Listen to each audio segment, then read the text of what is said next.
মুম্বাই ইন্ডিয়ান্সের বিরুদ্ধে ঝড় তুলল সন্ধ্যায় দিল্লি ক্যাপিটালস। মুম্বাইয়ে সম্পূর্ণ ভেঙে পড়ল কেন? নমস্কার দর্শকবিন্দু, আজ বিকেল 4টে আইপিএল জমজমাট ম্যাচ দেখা গেল।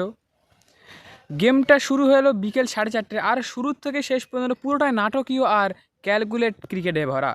দিল্লি কেন জিতলো? 4টি বড় কারণ।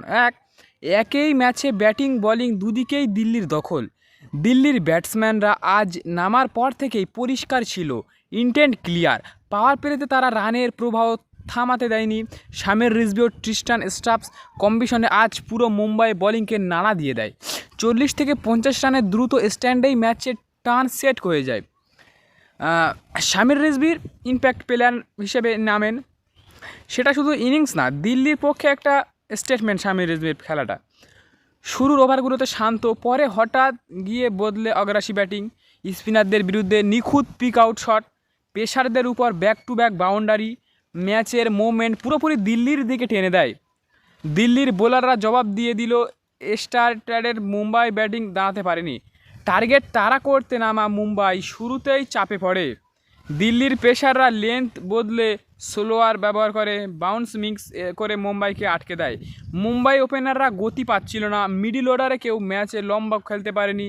একের পর এক ভুল শট খেলে উইকেট পড়তে থাকে।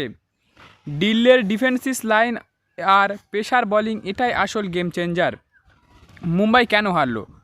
পাওয়ার প্লেতে পুরো ব্যর্থতা। দিল্লির ব্যাটাররা পাওয়ার প্লে কাজে লাগালো। মুম্বাইয়ের ব্যাটিং পাওয়ার প্লেতে 10-এর বেশি করতে পারেনি। এটাই ম্যাচের চাপ বাড়িয়েছে। বোলিংয়ে প্ল্যান একদম কাজ করেনি। লেন্থ মিস করে, উইকেট নেওয়ার মতো আক্রমণাত্মক হতে পারে না। বুমরা ছাড়া আর কেউ ভালো বল করতে পারেনি। দিল্লির ব্যাটসম্যানরা একটা সুযোগ পেয়ে যায়। মিডিল অর্ডারে ফিডব্যাক নেই।